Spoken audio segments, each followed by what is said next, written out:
This is for the nerds, this is for the brainiacs, this what we deserve. Go ahead and play it back, you ain't gonna touch me, you not gonna do nothing, you are not above me, I bet you wish you was me, I know that I know. Yeah. What's up, everybody? Welcome to another episode of the Only Friends podcast. We're popping here today. It's just me, the tortoise, and Mr. Getting It Popping himself. Mm-hmm. You already know. Connie. What's going on? What's popping? We decided that since Melissa's out of town, not only do we get to talk sports ball, which we spent a little bit of yesterday talking about. Actually, she would have enjoyed yesterday's conversation as we delved down into the performance-enhancing drug talk. But in lieu of sports ball today, we're going to talk about this little thing that we do for fun, maybe even sometimes as a profession, a little poker. Ooh, we're going to get to talk a little shop today.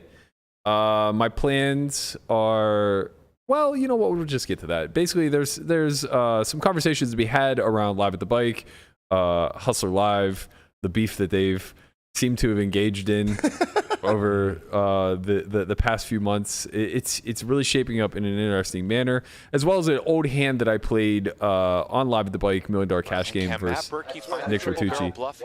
No, don't, not now. Nick's hand looks a lot like Ace's. Why do I hear this? Why am I hearing it play? Make it stop. Sorry, boss. I'm just giving the run a show, man. Start things off, though. A little light news and notes as usual as we get into this thing. Our boy Landon, he's finally achieved what he set out to do in life. He has. He's become a meme. And I'm fucking here for it, man. Yeah. Ryan Braun, I think it was. Yeah, it was. Yeah. He is just out here doing Ryan's great. Doing the Lord's work. I mean, honestly, Melissa looks superimposed in these photos. Melissa, why are you in his photos? Oh man, it's so good. It just never ends. The one of him in the EPT stream actually looked legit. It was so fucking it looked great. like, and the one on the left here where he's standing in front of Melissa looks like she is the one invading his privacy. Like she's taking a picture of him taking a picture. This is just so good. I hope this never dies. No. I'm so excited. It needs to be like the Bernie meme with the mittens. Yes. Right? Just put Landon on everything. That's exactly what it's going to be. Yes, please. Put him on an aircraft carrier. It doesn't matter. It really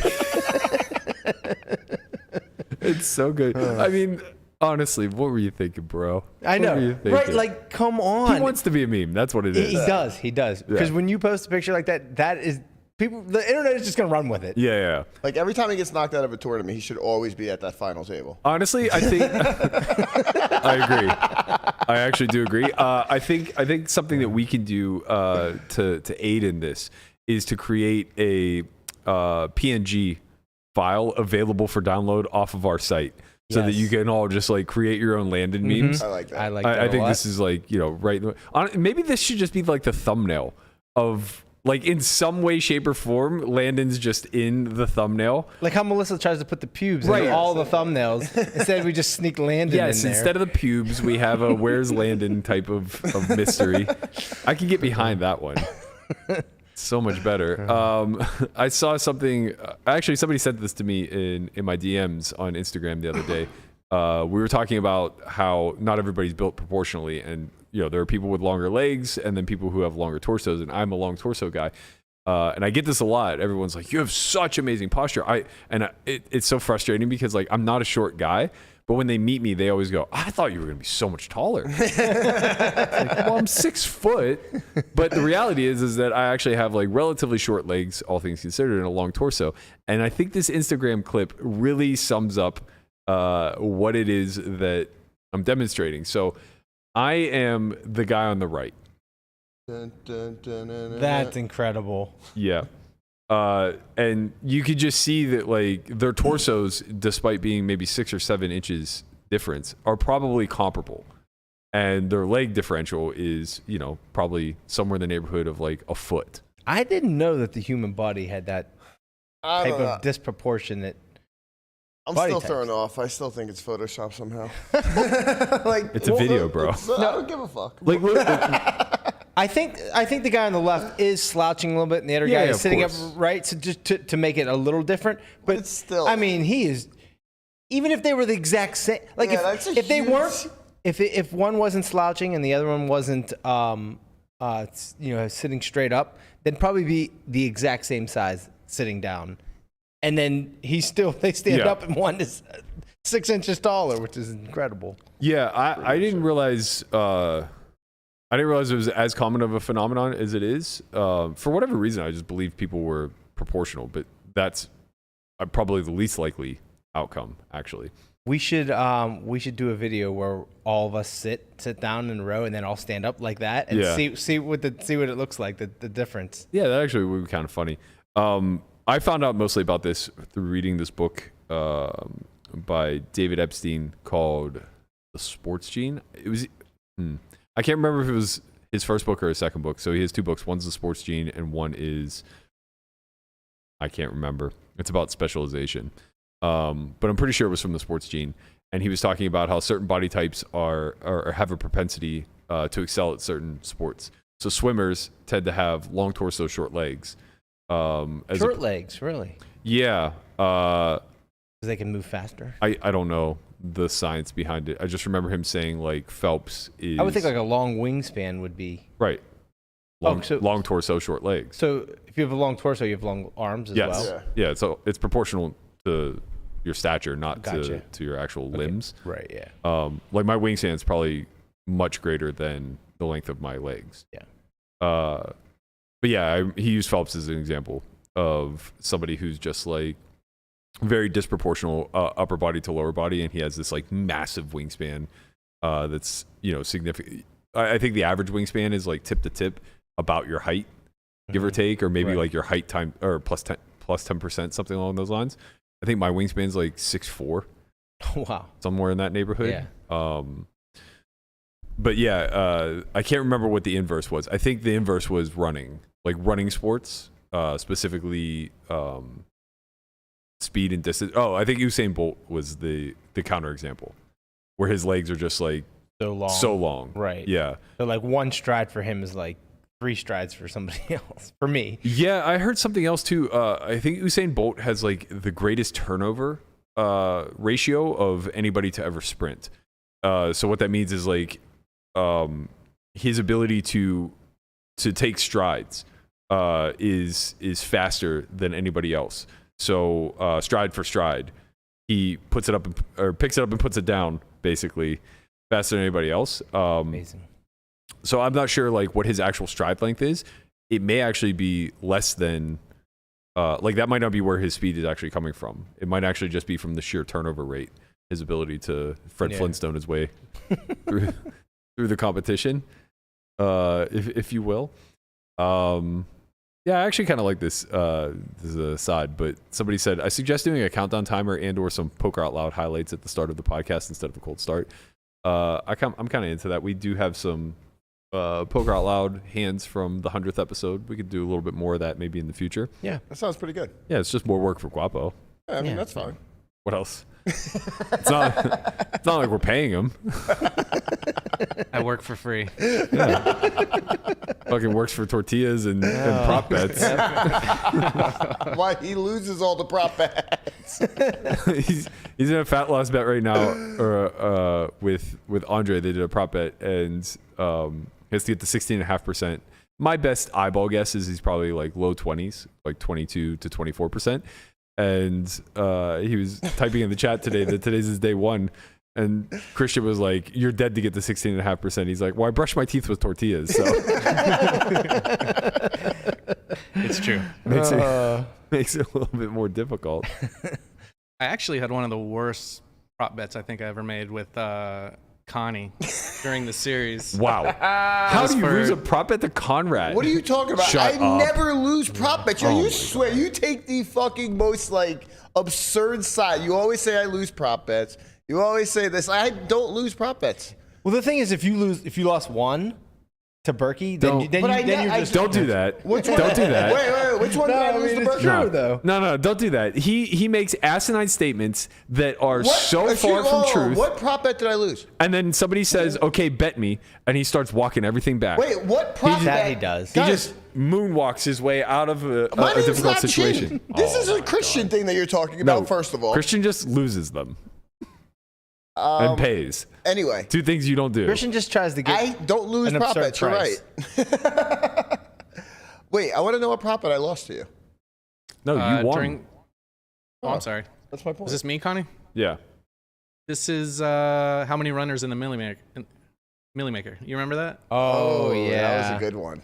Yeah, you took the. Oh man, What did you say? you were on the wrong side of that one, Guapo. I'd rather not say because I was way off. I think you said there was going to be like 150,000. No, he said first was going to be like $2 million or something. Yeah, it was something Yeah. like Okay, that wasn't that's that what it far was. off. No, it was off. That was like 1.5 No, 1.4? I think In it was the like what? 7. Millionaire in the Millie Maker. Wait, it wasn't the Millie Maker then. No, it wasn't the Millie Maker. It was something else. It was the housewarming. the housewarming? Was it either the housewarming Okay, or yeah, you're right. Yeah, I think it Yeah, was he the said housewarming. first it's going to be like $2 million. I was like, what? $100. Well, it was almost $1 million. It was like 750. Yeah. That's not fair. He didn't know about the golden ratio. He didn't. Okay. Like Oh, golden ratio. there is a prize structure that first could have been $2 million. Yeah, and winner take all. add like another million to first. He just didn't know about the ratio, bro. Like, ratios are tough. What are you gonna do? So should we talk sports ball? Yeah. No, the Pirates are off today. We Wait, can't. forget the Pirates. Albert Pujols is about to like close in on 700 home runs, and people don't think he can do it in 35 days. I mean, He needs 9. He needs 7. Seven? Or 7 or 6. I think he might have hit one the other day, so I think he needs 6 now.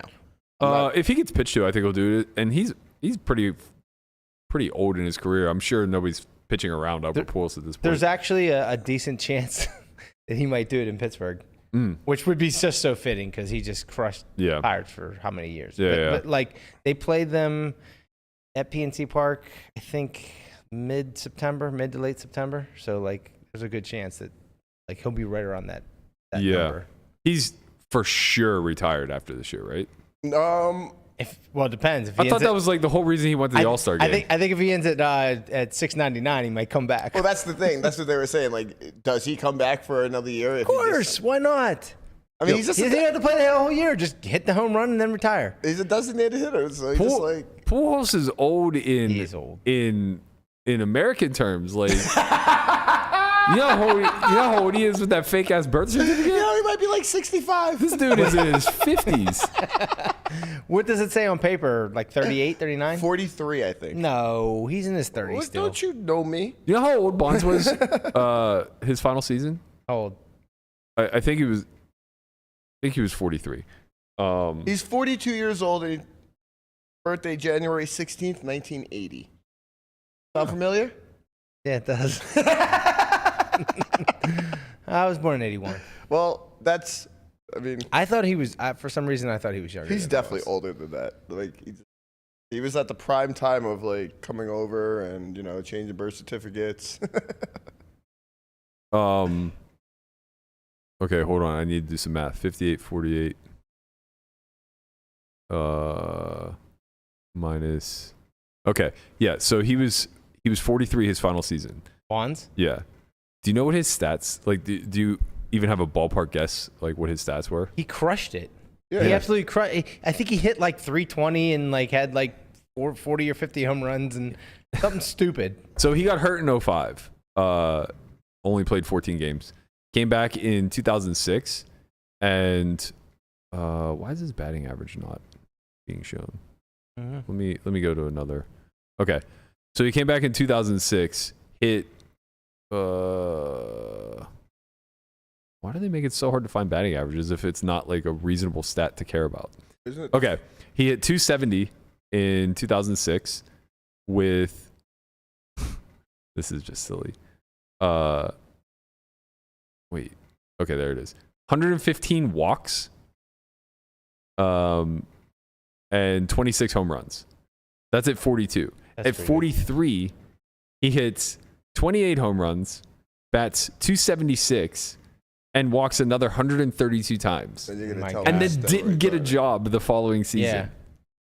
Well, I think it wasn't because. No, of he got that. blackballed, obviously. Steroids are a hell of a drug, I man. know, like. Yeah, no, obviously he got blackballed, but yeah, I mean, he won the MVP. His final MVP award was in 2004 before he got hurt. Wow. The year before he got hurt. 39.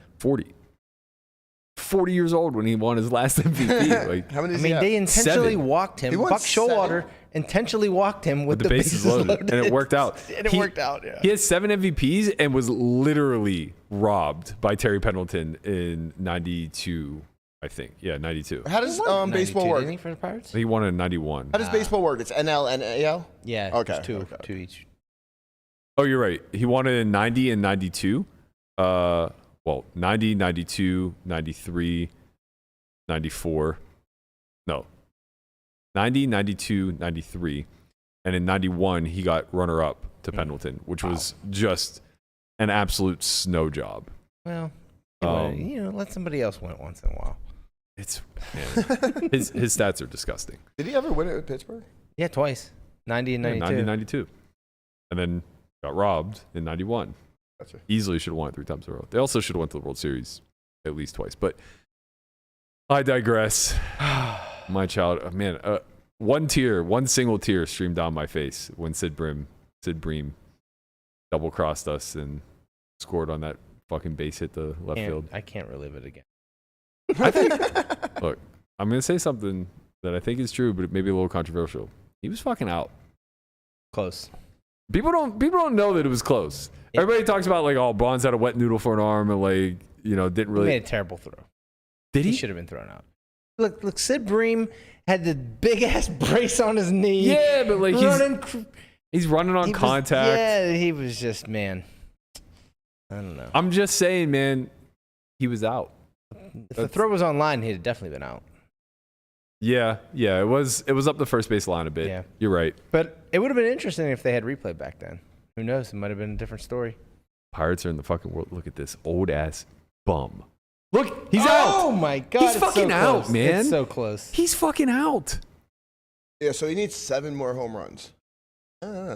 He does it. He does it? I think he does it. 7 in a month. Yeah, he definitely plays like every game, right? Plays every game. He's DH. He's gonna get pitched to. Like he's not the biggest threat in that Cardinals lineup by any stretch. Are they? Right. Are they in a playoff hunt? Yeah, they're in Yes, first place. Definitely. Of course they are. They have fucking They're in no. first When are place. they ever not? Well, They, they made a big splash in the last year. They got fucking Nolan Ariando, whatever, the third baseman from the Rockies. Nolan Arenado. Yeah. And, I mean, Goldschmidt is just crushing it. Yeah. He's so good. And then they got some good pitching. They got the pitcher from Montgomery from the Yankees. Yo, it's so fucking stupid. Like, what the fuck are you doing, Cashman? Like, yeah, okay, he hasn't pitched the greatest, but he hasn't also pitched the worst. Right. And we are You looking need for pitchers. starting Yeah, pitchers. just trade So one we get away. rid of Montgomery, which is kind of relatively young. Yeah. We get Montez. We could have kept them both. Yeah. Montgomery was actually he's He's going to be a starter in the 3-game series that they'll probably play against probably San Diego right now. 100% going to be a starter. Yeah. It's absurd. So do you know how the playoffs work this year? No. So there's more wild card teams. There's 3 wild card teams, and 4. Or no, so three division winners. 3 division winners and 3 wild card teams. Oh, so it's like the NFL playoffs. So the well, sort of, yeah. Formerly. Formerly. So the top 2 get a bye, and then the middle or the 3 first, plays 6. Yeah, 3 plays 6. 4 plays 5. Yeah, and they play. It's a 3-game series. Okay. All at home. All at like the so Yeah, like yeah. so Whoever like has the home Cardinals. field. Yeah, whoever Yeah. has home field, they play all 3 there. So there's no traveling. I like that. I like it a lot. Yeah. Ooh, that's huge. That is fucking huge. Yeah, that'll be fun to watch. It'll definitely be fun to watch. It's a 3-game series. Boom, boom, boom. They'll probably be played like back to back to back nights. I kind of like that they don't switch home and away.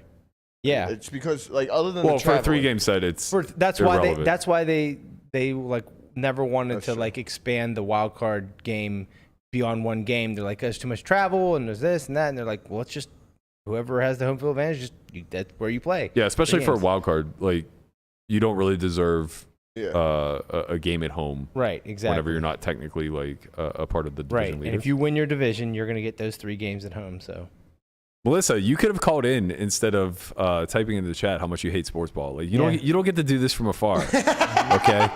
Okay, like had you been a part of this show today, you could have suggested an alternative here. Yeah. Now you're just talking about ending it in the chat, and like you're not even giving details as to how. We could have talked about your fake account on Twitter. Right, we could have talked about your fake account today. We could have talked about how we're always late 30 minutes because of your fucking makeup deal. Yeah. All the things you want to talk about. She's working, and by working she means waiting to work. We're fucking working, okay? Yeah. That's what's going on here. He said the chat made a suicide pact, and I'm kind of upset because we're not in it. And if we were, we'd just go baseball all day, right? Well, I was gonna say once they're gone, we won't have anybody else complaining about us talking about baseball. We're gonna change the intro from intro from something. This is for the nerds to we're talking baseball. Put me Ricky in, and the Coach. Duke.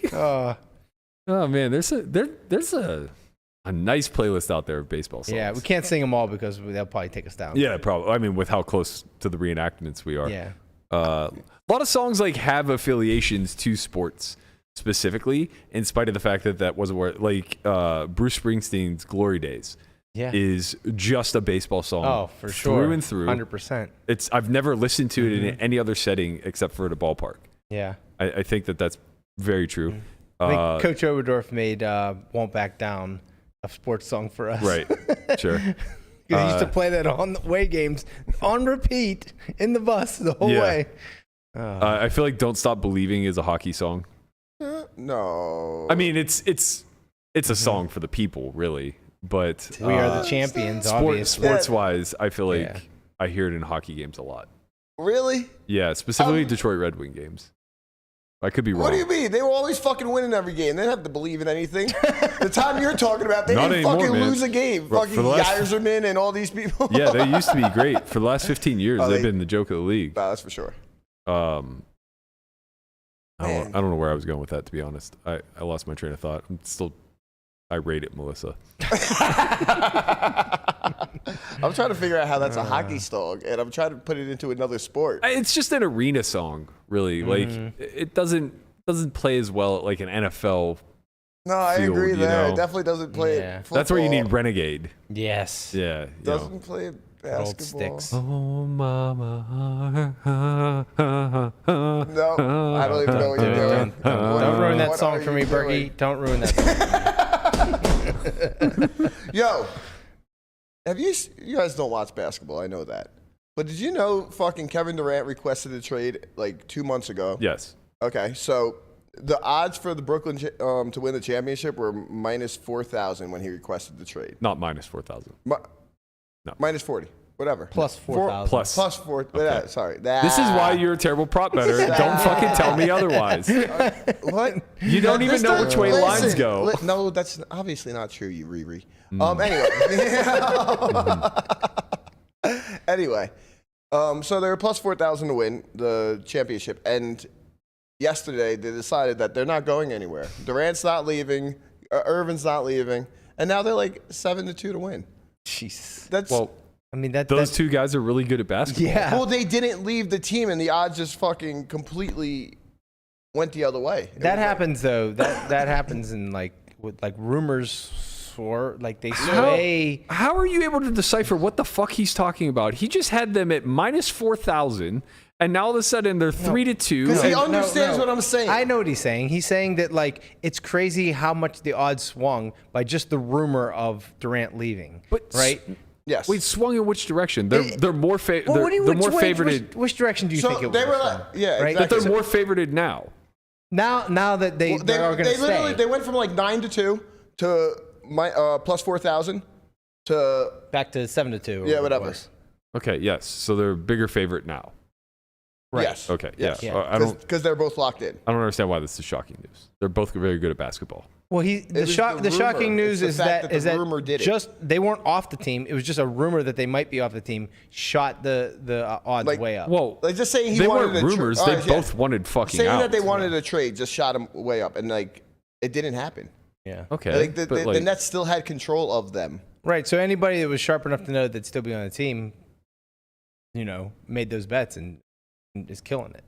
yeah. I don't know if that's. Yeah, I understand what you're saying. There was an opportunity, but they're not killing it if it went from 9-2 to 7-2. Like, yeah, there's an arbitrage opportunity. In July, they got it when it was plus 4,000. Like in July when they didn't leave the 40 to team. 1, right? It went from 9 to 40 to 1. It's just like, yeah. You know what? I can't interpret Conrad. The fact that you were able to follow that, God bless. I feel like you like read the same I'll article be as his him or translator. something. Anything you want to know, what he's saying, You know what? That's you my. just go through me. Go on Twitter for me. You set up the Coherent Conrad Twitter Listen, account. no, I know when you're talking, I know what you're saying. If you're texting something, I have no idea. There's like random symbols in there. There's like a bracket. I don't even know how you get the bracket in there at one time. I'm like, you have to click like 3 different things to get to the bracket. It's like, it's in the middle of a word. How? You know what it really is? He just like has some weird incoherency when it comes to numbers. Like he starts to work them into actual words, and like that whole fucking jumble mess that he just tried to spit out was nonsense. He literally just like stroked out and said 12 different numbers and tried to get a point across. When you say I said all flopped the a same. straight, do you put 8 in the middle of the word? STR 8. Of course. Well, I don't. You know, I don't type anything. I swipe everything. I swipe also. These are not issues for me. I get incorrect words sometimes. Well, like LMA 9 became from LMA O, right? Yeah, but how do you get to 9? Because the 9 is right above the O. No. On his What do you phone, fucking it is. mean? I don't care. Right. You don't. No. The swipe to text mechanism is never going to put the 9 in there. That's the whole purpose of the swipe to text. It's predictive texting. There's no LMA 9 word, Conrad. It comes up. What do you want me to tell you? Because you type it all the fucking time. I mean, yeah, I definitely probably typed it as well. Because now that it's become. Well, no. I probably typed it as well. Because, like, even if I was ever typing LMAO, 9's right above it. Of course, I'm going to fucking hit it and not change it. I don't care. Right. So now when something's funny in the chat, we just type LMA 9 just because it's funny. And now my phone just, like, autocorrects to that. Melissa says sometimes Conrad starts a thought and then finishes by walking out the door mumbling. It's true. Hey, quick shout out to chat. Paul Lindenfeld wants to know if there's closed Conrad captioning. That would be great. Yeah, that's CCC. I mean, I don't know who is going to take on that job. That's a big job. I also don't even know who's qualified to take on that job, to be honest. Like, we've all been friends with this guy for years. I don't know what the fuck he's saying. I think. Do you? Only one person, honestly, deciphers my text.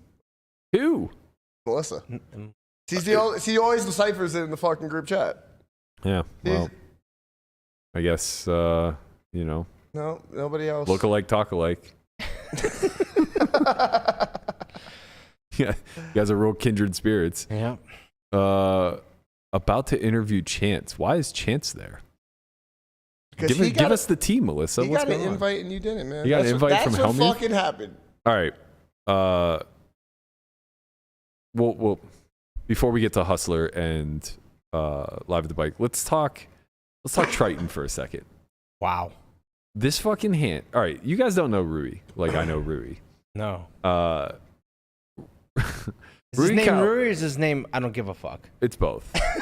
He does not get well, particularly against it. So here's the thing. I got to play with Rui in like his actually roll the clip so everybody in the audience knows who Rui is.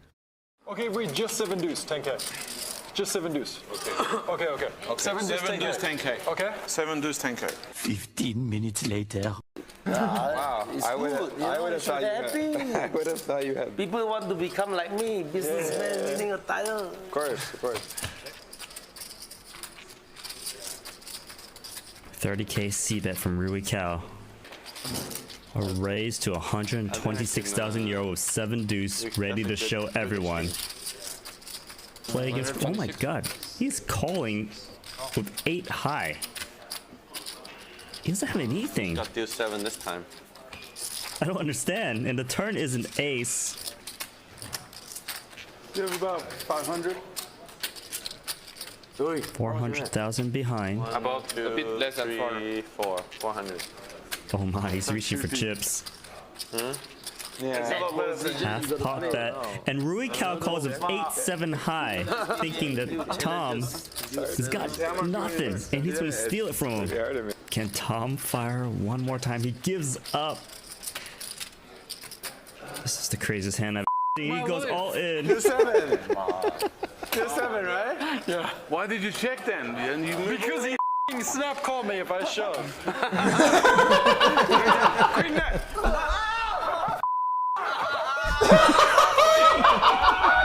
Let's go. You shove my call.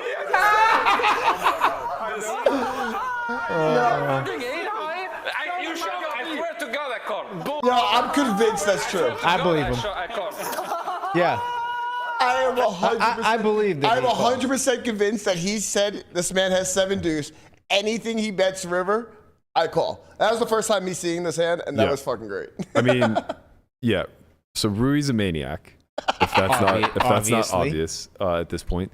Very creative individual. Likes to get in the streets. I battled with him a lot in 2014, 2015-ish era, and it was. We could be playing a 9-handed game, and him and I would largely be playing heads up in a lot of spots. He was wild. Just ranges. Him and Durr are kindred spirits in a big way. There was a time though, more recently, where he got pretty good. Like he kind of tightened up a bit. His ranges seemed to be a lot more constructive every time. So I played with him again. I think it might have been like 2018-ish. Just played kind of solid-ish and made a lot off of his previous image. But it looks like the old Rui's back because that hand is some fuck shit. I mean, he's playing against Tom. Like maybe he's just like the 7 deuce game is on. It's fresh in his head. He's he has a 7. I know. The man just knows. Do you think Tom gave something away? Maybe the way. I mean, has he played with Tom a lot? Probably, right? Probably. Right. So they probably played a lot. So like maybe something happened where Tom just did something a little different than he normally does, or he made his bet size was a little different than in the situation, and it's just like the big thing is we don't get to see pre-flop, right? Or was it just like how some people are just like I put you on ace king? Yeah, was it just like I just put him on 7 deuce and that's it? Putting him on 7 deuce there isn't that unreasonable because when Tom check raises and then barrels again, he like has an ace or nothing. Right. There isn't very much queen X in that range, but we didn't see pre, so. Pre's kind of interesting because they both have trash hands, and the assumption is that Tom last aggressed pre, whether that's as an open or a 3-bet. Right. But he check raised the flop. So that makes me think that he didn't last aggress pre. If he didn't last aggress pre, it's insane to put him on 7 deuce. Right. If he like defended the big blind, which also seems unlikely because Rui was right to his left. I doubt he opened under the gun with 8-7 off, although stranger things. But maybe he did because he's like, well, if I just flat this, he'll never think I have 7 deuce, and then play super aggressive. That does happen sometimes, but like, there's no way that Rui would then leap to the conclusion of like, oh, he definitely has 7 deuce. I think what's most probable is that it's a blind versus blind spot, and Tom probably opened the small blind. It is a blind versus blind. Well, I'm guessing. Okay. I'm guessing. Are they next to each other? I think so. I didn't think there was anybody in between them. Okay. Just the dealer. I thought that they were the 1 and the 8. Makes sense. But I could be wrong. If there's a person in between, then I have no idea what's going on. I mean, it could be like a small blind versus straddle situation. But my best guess is that somehow this is a battle of the blinds, and Tom aggressed pre and then went for the check raise on the flop. And, that kind of signals a little bit of 7 deuce-ish because, like, you're not check raising sets really on ace queen X. You're not really check raising top 2. You really just don't check raise. You just bet. I'm saying. Like he just did something that out of the ordinary, and he's just like that must be 7 deuce, and just went for it. They had just put the 7 deuce game on 15 What minutes I ago, want to know fresh is in the head. why did he jam river? Why didn't he? You mean? Why did why he? Why did jam Rui? Yeah, if he thought he had 7 deuce, because he's full of shit. Well, just in case as well. Yeah, I mean. Tom will have like some king 10, king jack as bluffs that give up and then have to make a weird spot. Right. He'll also have like, some 10, basically hands that beat 8-7 that we're bluffing. And usually, and if Tom has a hand to call, once he checks river, he's not, probably not check calling there very often. He doesn't have, I don't think that check is very protected. Right. There's none of them. Just based off the SPR being 1.25 on the turn. Right. When you come with half pot there on the turn, you're basically set up for like a 66% pot jam on river. So when you check rivers, this looks like a give up. He's Yeah, just I like, mean, well, I might as well just jam. It could be a hand like king queen, I guess. It could be maybe a bad ace. Yeah. Like if he has like ace 5 suited and decides to take this line, although that would be quite strange. You're just in a spot to get paid and or get over tripped. Yeah, I don't know. Honestly, it's tough not knowing the pre-flop action to do like true analysis on this. But even with that said, the hand's obviously a fucking nightmare. Nothing about this hand is tortoise approved. No. It all starts From with both sides. it all starts with 10K each for 7 deuce. You're just like, shut the Get fuck outta up. here. I'm out. Wait, that's where you should be saying yes. You should be the one like, hell yeah, 7 deuce, Nah. let's go. No way. No, because then way. I have to get out of my ranges, which is He doesn't want to add 7 deuce to Yeah. anything. He doesn't have to add 7 deuce. Just play aces and get paid by 7 deuce. Oh yeah. You get true. out aces way more than 7 deuce. I forgot. I mean, sometimes. Ace king. Get it in. Sometimes you do. You can just get it in a little bit later. This fucking dumb. 6 combos and 16. This dumb. Wait, anytime you VPIP, you want action. 7 deuce game is on. True. You'll get some more action. You get, you know what you do? Yeah, but you pay. You have to get- pay off all these You bounties. get aces, kings, and queens more than you get 7 deuce. It's true. That part's true. It's true. They also get aces, kings, and queens as much as you, though. They do. Yeah, the problem is that you have to keep fucking paying the bounty. Yeah. And it's not, honestly, the 7 deuce game doesn't do what people think it does. It's really good in a game where, like it's good. It's a good addition in a game where people are already good, like where ranges are pretty solid because they already have bluff ranges. But the last thing you want to do in a rec lineup Like is a add the splashy game. Yeah, is add the 7 deuce game because now a bunch of people who have absolutely no ability to bluff whatsoever suddenly are fed a 16 candidate or a 16 combination bluff candidate. Yeah. And like they just have no choice but to go off. Yeah. Which segues me into my next point. Let's talk about Nick Vertucci. I'm kidding. But I listened to his podcast that came out yesterday. By the way, I think that so far I've listened to the Garrett one and then obviously the piece yesterday where they spoke a little bit about me.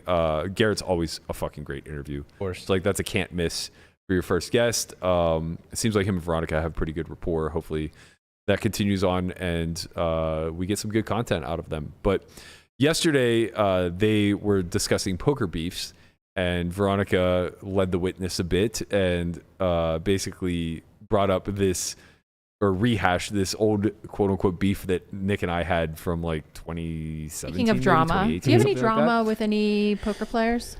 Me? Yeah, because I seem to remember that there was maybe some drama between you and Berkey back in the day. You're such an asshole.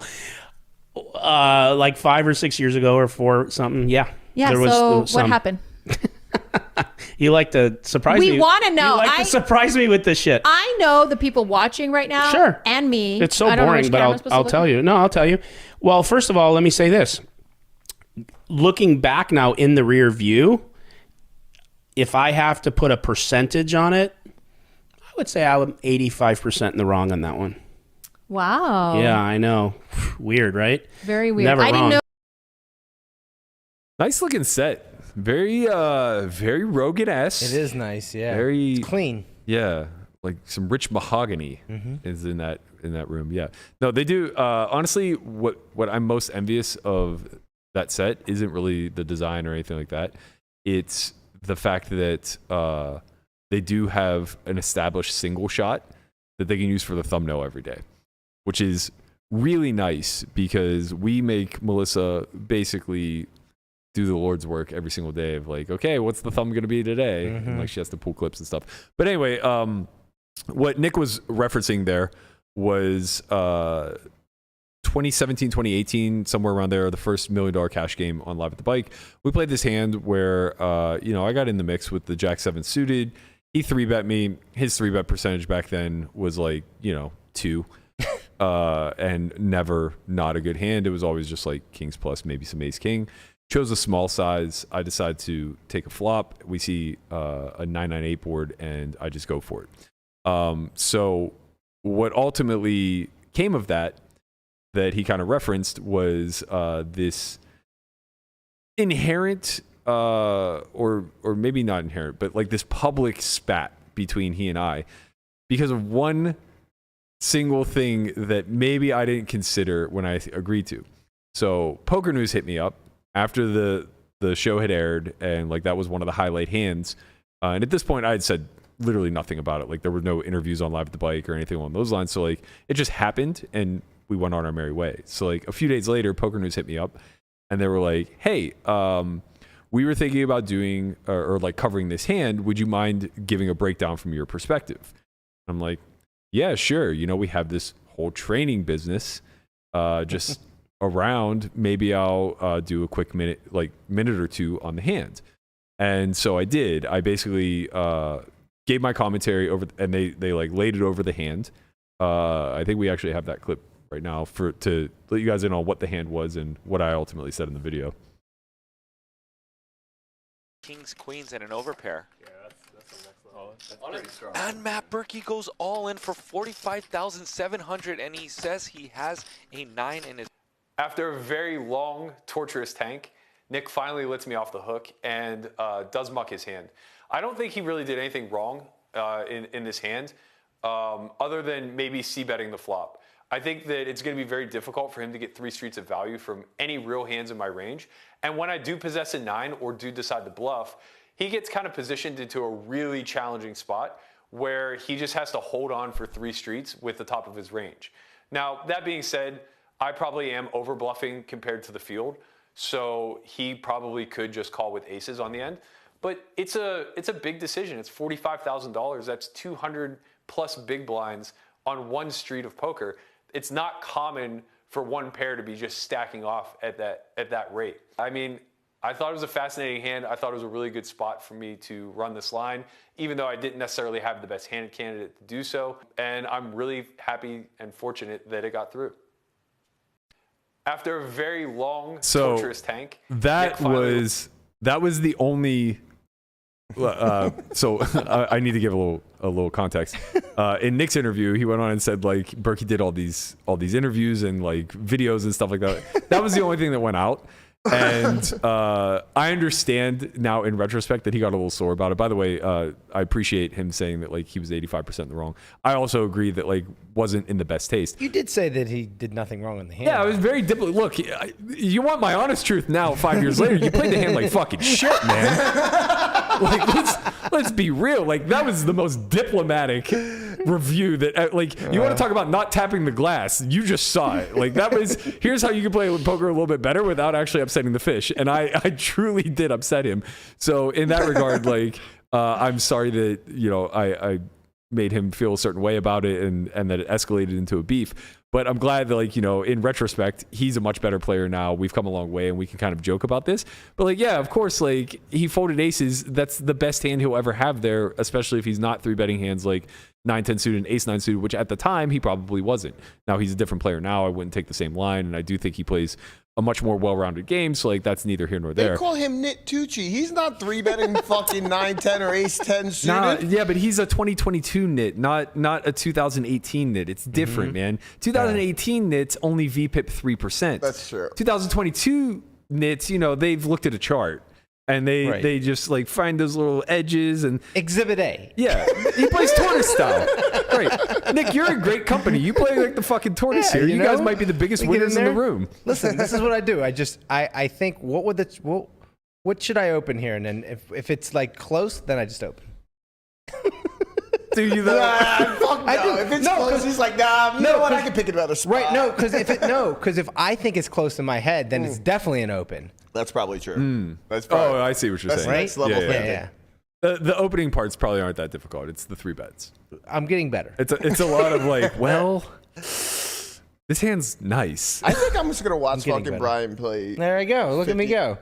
I think I'm just gonna watch Brian play on WSOP tonight. Yeah, he should. But yeah, we're basically making a story out of nothing. This literally was a huge nothing burger. It's just kind of comical to revisit. And, you know, it is a little bit of nostalgia for the good old days when it was easy to get into these high stakes cash games. And, you know, you can find a couple situations where you're doing something that is completely against theory based off of a player pool read that you have or, you know, having some level of experience with that specific person. Like, I miss that version of poker. History. They have history. We didn't really have that much. We had only played once together before, but he played a lot. I know, but remember when that was a thing? Watched. It was just like, well, they have history, so this is why the hand played this way. Yeah. But I mean, to be fair, like, we didn't personally have history, but I watched him play a lot, and I'm sure he watched me play a lot. So like that influences that action a lot. Where it's like I understand, or I think that he doesn't have a 9 here ever, and he understands or thinks that like I'm playing any 2, so I have all the fucking, and he's not wrong. I jack 7, like jack 9's in there, 9-8's in there, 9-7's. Like, I definitely have a lot of 9s, and you can't exploitively fold aces versus that type of player type. But yeah, like that's fun. That's the wits and wager version of this game. Like, I think, and I kind of want to lean into this discussion now. I think that's like a lot of what the live streams are trying to replicate. And it's very difficult because people who are willing to play for big money are generally going to be relatively studied. They're going to be intelligent, and they're not going to be willing to give an inch when it comes to turning the game into this battle of wits and wagers, or this ultimate game of chicken, right? And it fascinates me because we're seeing this, like, this open sourcing of live streams kind of emerge, right? Poker goes behind the paywall. You either watch it or you don't, and that's just dependent upon like your demographic and, you know, how likely you are to have a subscription and how interested you are in highly produced, manufactured lineups, right? Total different subsection of the audience than the YouTube audience, which specifically, I think the 2 biggest channels right now are Hustler Live and Live at the Bike. They're competing for the same eyes. I would actually throw Triton in there as well. They're not consistent as the other 2 streams. I think Live at the Bike is running 3 days a week. Get a few more now. hands like the one we just saw, and right, some more people in there. Right, crazy ass shit. So I think that Triton is less consistent because they're just operating like based off of their tour stops. So you might only get maybe, I don't know, call it 20 streams a year, as opposed to the Bike that is putting out, I guess, somewhere in the neighborhood of 150. And then Hustler, which is putting out probably 250. They're doing like 4 a week, right? 5. They're Monday through Friday. I think the Bike is Wednesday through Friday. But they've been dark a little bit since the new regime. So yeah, like 150 streams a year for Live at the Bike, probably 250-ish for Hustler. That's a lot of volume to be cranking out. So, you know, from a viewer standpoint, now it becomes a matter of, well, what do we prioritize when it comes to engaging with these streams, when it comes to being a loyal fan? And, you know, we can kind of even extrapolate this out into the podcast. Like, what keeps the core audience there day in and day out? But then more importantly, how do you bring in new eyeballs? And I have to tell you, it's tough whenever you only have 2 co-hosts on set with you and they're both buried in their fucking phones right now. No, I'm watching looking, the chat. I'm actually looking something up here. Conrad doesn't even know what room he's in right now. I know what you're leading to with the numbers, and I just want to see if they change or not. Oh yeah, not by much. Yeah, Nick just wrote 500 views versus 14K last night, and I just said, stop tooting your own horn. Fair. But whenever it does come to prioritizing specific things, you know, obviously characters on a podcast will drive the core audience, right? Like the stories that we all can share during downtimes, that'll keep people coming around.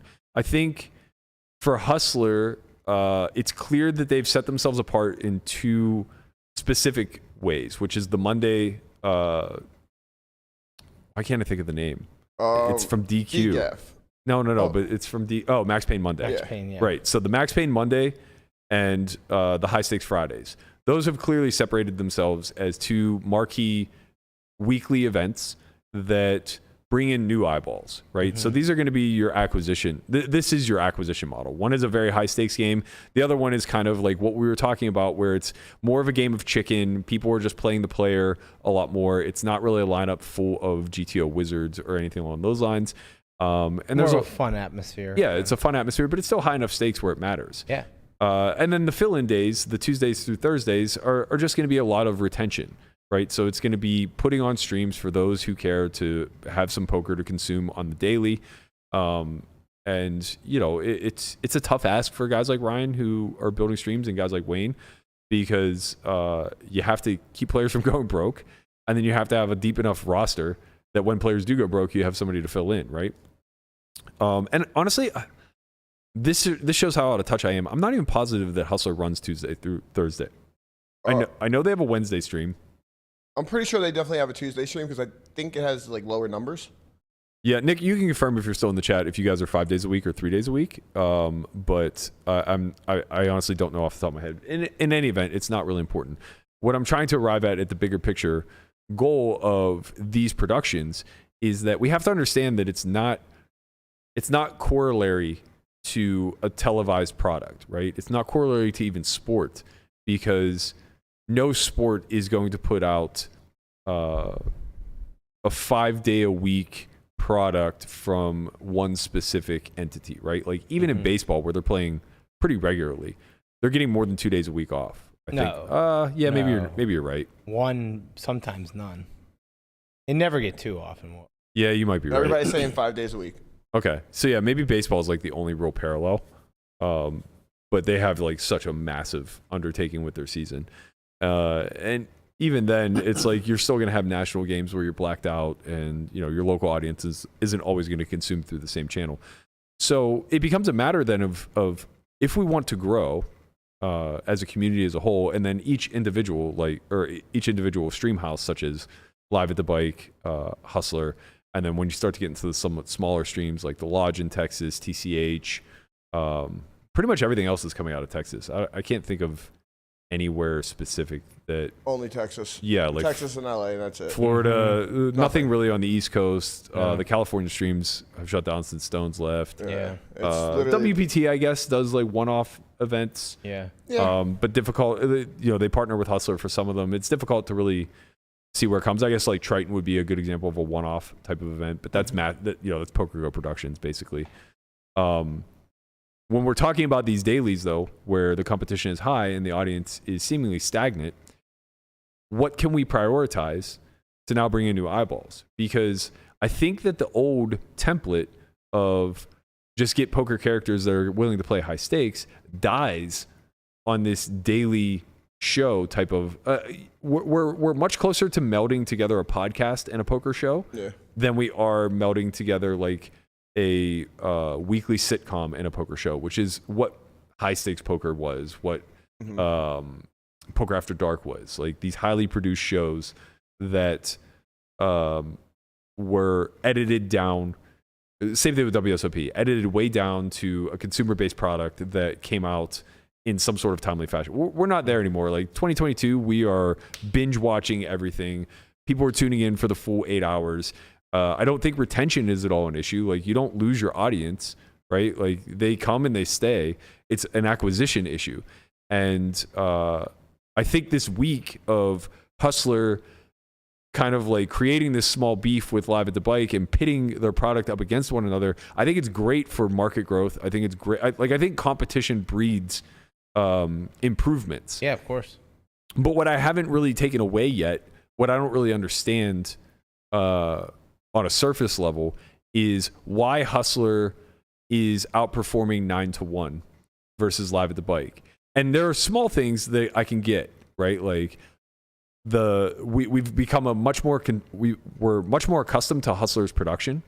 I think collectively the audience has agreed that they just like the aesthetics a lot better. Yeah, the set's a lot just better. for context, the Hustler stream as of now has 158,000 views, as opposed to Live at the Bike, which has 21,000. Yeah. I would say a lot of things are better about the against the Live at the Bike. The commentary being one normally, the aesthetics definit's and Garrett 100%. Maybe it's just Garrett. Garrett is definitely another draw, Right? big, huge drawing eye. Like it's just like they have Garrett. They have what's his name, Wesley. Like they're like characters. They're just the characters that you need to have this show go on. Like, so in my opinion, and I've always stood pretty firm on this, I don't think. Well, I want to separate this because I've stood very firm on both of these opinions, and I don't want them to look like contradictions because they're not. But number one, I agree with you that character development is paramount in acquiring and retaining an audience. Yep. And I think that Hustler was able to do that mainly because of Garrett. Like they won the war of the free agency, if you will. Now Garrett still plays live at the bike, but like far less frequently, of course. So by acquiring him as the most predominant free agent out there, they naturally already had a baked-in storyline because there's so many offshoots of just having Garrett, right? There's the Garrett-Andy dynamic. There's the Garrett-Gall dynamic, which may have disappeared. The Garrett-Vertucci dynamic. There's just like a lot that you can already play with that was already pre-established on live at the bike. Yeah, right? he was just in there in all Right. LA poker. So like if we go all the way back, I think the original model of live at the bike did an incredible job of helping Garrett blossom into this beloved live cash character that everybody basically tunes in weekly to see. Yeah. There's no other example of this. Well, it's becoming Wesley now too. But that's just all an offshoot of Garrett. Yeah, that's right? true. Yeah. Everything is always going to be played off of Garrett. If it's just Wesley and Garrett's not in, the numbers are way down. Period. Maybe not way down compared to a lineup that doesn't have either, but way down compared to a lineup that has Garrett. Okay. Right? And if you take a Garrett lineup without Wesley versus a Garrett lineup with Wesley, the numbers aren't up that much. As a matter of fact, I'm not even positive they would be up at all. I think Wesley's growing a lot, and Right, but that's like making the same argument for Andy or for Gall or for they don't stand alone. When these guys go over, so when Andy goes over to live at the bike without Garrett, do you think their numbers like shoot way up? No, I don't think exactly. I also think there's a huge difference between Andy and Wesley. Wesley's like on Twitter, like saying, he's talking shit. He's having fun. He's in the game talking shit. He's like he's promoting. Yeah, I agree with you. Andy hasn't said a word since fucking 2009. That's not true. Andy has his own YouTube channel that's doing incredibly well. Yeah, I'm sure. Like I'm saying at the table, like he's. That's the whole point I'm trying to arrive at.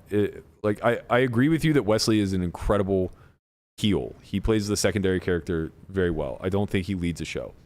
I don't think anybody on that Hustler lineup right now leads a show. Like, I think Max Payne Mondays are what they are because of the collective lineup, right? Like, DGAF with 8 randos would not bring in the same thing as DGAF plus Sashimi plus Margot plus, all the other regulars that are there Monday in, Monday out. So the level of consistency, the expectation of being able to watch this story continue to unfold week in and week out with a cycle of some new characters coming in and out. DQ is sometimes there, sometimes he's not. Sometimes we see other players just make a one-off appearance, like the Phil Seats or whatever the case may be. This is a cast, right? The Monday show is a cast. Mm-hmm. The Friday show is Garrett's. He's the star, period. And they build around that. And ancillary stars are a byproduct. There are secondary characters, but the Friday shows that lack Garrett definitely do not perform as well. And that just means that like collectively you can have all the secondary stars together and they're not going to equal one Garrett. Yeah. Right? So that's something worth noting. And the whole thing I'm trying to get at here is that though I do think that there is an element like the Monday show being a good example of the environment being interesting, I think we put too much onus on the whole concept of table talk. Nothing is ever said on a Monday show that like I'm just like, wow, so glad they had the mics on for that one. I also think you're different than others. Okay. You're definitely going to be like the people that are watching are, I'm pretty sure a lot of them love the table talk. Like just being, it's like you said, it's like a podcast. I think that they're conditioned to love the table talk. I think they've been told that's what's entertaining. And there's a reason why it holds water.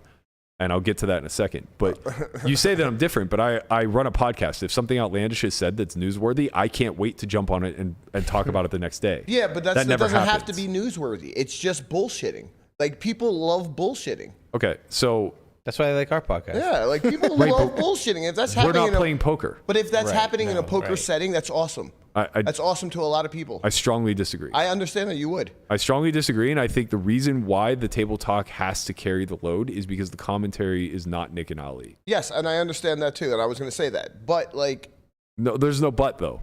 That's how you establish the home run product. Is you develop, as important as it is to develop Garrett. If I don't have Garrett, I want Nick and Ali. Yeah. Period. There is no workaround to this. Because you can always develop a cast of characters the way that Hustler Live has done for the Monday shows, right? That Monday show could be muted with Nick and Ali in the booth, and it would be the most popular Monday show out there, period. Yeah. There's just no doubt about it. For sure. Right? Because what the onus we place on the table talk is a byproduct of lacking commentary. But like we're saying Nick and Ali. Like we're saying the number ones. Like the absolute number ones in the business. Nick and Ali, Norman Lon, Gabe, and I can never remember the other guy's name from High Stakes Poker. These guys all did the heavy lifting. That's why those shows were so great. It was never reliant upon the table talk. I get it. I get it. It was never reliant on table talk. But like people are entertained by this shit. Like it's a soap opera. It's literally a soap opera, and you don't. Conrad, I'm not saying to mute the table, number one, and number two, I'm also not saying that that it's not fine. I'm saying that if you want true growth, if you want this to be something that brings other outside individuals in.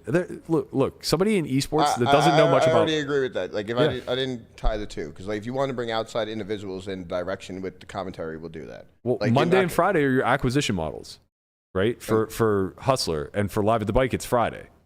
I mean, Nick said Conrad is right, which is weird. Well, of course he's gonna say he's right. He's the one that doesn't have the commentary. It's a table talk. But he's also coming from the standpoint of he doesn't have a Nick and Ali to plug in there, awesome, right? Yeah. So it's like, of course you're gonna want to big up the table talk, and there's no competition otherwise, because Live at the Bike also doesn't have a Nick or Ali. Yeah, from the acquisition model, I agree with you. Right, so it's like, okay, if we're talking apples to apples, where it's like who has better table talk, Live at the Bike or Hustler, it doesn't really matter. Right? Because that's not going to be the final deciding factor. That's not why 9-to-1 viewers are watching Hustler over Live at the Bike. It's not the table talk. It's the fact that there are people that have been established as characters. Like, you have the most well-developed characters. And don't get me wrong, like, they did some of that heavy lifting. They did develop Wesley, right? Wesley could have just been a dud. But, like, you look at a lot of their other characters, they are duds, you know? But everybody tunes in to watch them. And I don't want to throw any names under the bus, but like a lot of the recreationals that are good for the game do nothing to add to the table talk. And yesterday was a prime example. They were talking Chinese for the entire show. Yeah, they were. The entire show. Garrett didn't say a fucking word because he doesn't speak Mandarin. And they outpaced Live at the Bike 180,000 views to 20. I'm pretty sure Garrett, I think the dealer went to go say something, and Garrett's like, no, it's okay. Like, because it was Chinese the whole time. Yeah, that's what I mean. So like that's a very clear anecdotal example of how little it matters in the long run if you're able to better develop other things. And I'm not saying that you shouldn't care about table talk. I'm not saying that you shouldn't highlight table talk or anything of that nature. What I'm saying is that to get outside of what's already been established and to create an acquisition model that is going to grow at a faster pace than we've seen, it's going to require curating talent at all these spots. You need a character like Garrett. You need the main character, the player one. You have to have it. You have to have a Nick and Ali in the booth. You just carry have to the show. To carry the show. It's as critical as it is having a Garrett. I would even go so far as to say more critical. And I know that this isn't a priority to anybody because of what day rates are. Nobody worth their salt would ever agree to do this kind of stuff. And this isn't a shot at Live at the Bike or Hustler. They're just prioritizing other things, and rightfully so. Like, they're trying to do what they have to do. But the fact of the matter is, like, it's a really hard job, and there are very few people. In my opinion, this is what PokerGo does the best. I think Nick and Ali, I think Brent and Jeff Platt are great combinations. They have Norm, Lon, and Jamie for WSOP. Again, an incredible trio. Obviously, a very different type of content, but also that's who we want to be bringing in. Yeah, it's just one like the people watching. PokerGo makes all the money, like, or makes some money to pay people. As where Live at the Bike, they probably don't make that much, or like. I agree. And like, I agree. I'm projecting forward, right? Yeah. Like you can. Here's the thing. One of these two needs to make a move because Live at the Bike is getting buried by Hustler right now. Yeah. And Hustler very much can just sit on their laurels, right? So either Hustler makes a move to ensure that Live at the Bike disappears, or Live at the Bike takes on some of these suggestions and attempts to do something that hasn't been done in this space before and tries to now compete, right? But at the end of the day, both are still operating off of this old model that Live at the Bike created all the way back in 2008. when all it took was having an RFID set up with cameras, because nobody had ever seen the inside of a cash game before. Yeah, nobody else was doing it. Nobody had ever seen anything in real time. It would be interesting to see what the numbers would have been if the 2 streams that ran last night, except Live at the Bike, had Nick and Ali. Right. Right? What would the numbers be? Like, what would you rather watch? Would you rather watch Garrett? I mean, honestly, or would you rather watch Nick and Ali? Honestly, I don't think Nick and Ali would have pulled that. Well, it wouldn't have made it. I'm talking about hypothetical. It also. No, I'm just saying, like, it wouldn't have made it even, but it wouldn't have been 20,000 views. And that's the point, is that I think Live at the Bike brings in more people if they advertise that Nick and Ali are doing commentary than they do with Phil Hellmuth as the headliner.